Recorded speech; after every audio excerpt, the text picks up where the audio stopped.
We'll guide you through how to compare Notion and Todoist to see which fits your productivity needs better. If you find this helpful, consider subscribing and liking the video.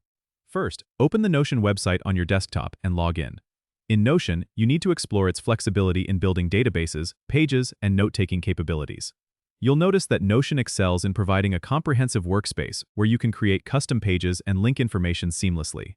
It offers powerful features like the ability to embed content, set up calendars, and manage tasks in a visually appealing way. Next, open the Todoist website and log in there. Todoist focuses on task management and is praised for its simplicity and efficiency.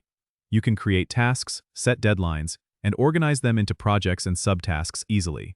It also offers productivity features like recurring tasks and the ability to integrate with other apps like Google Calendar. One of the strengths of Todoist is its intuitive design that helps you focus on what needs to be done without distractions.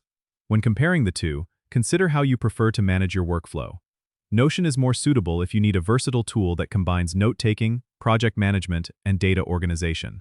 On the other hand, Todoist is ideal if your priority is straightforward task management, with a focus on getting things done efficiently.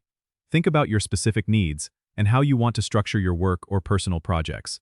Both platforms offer collaboration features, but Notion provides more comprehensive options for teams and project documentation. Ultimately, the choice between Notion and Todoist will depend on whether you need a robust, all-in-one solution or a focused tool for task management. Don't forget to subscribe and comment if this helped you out.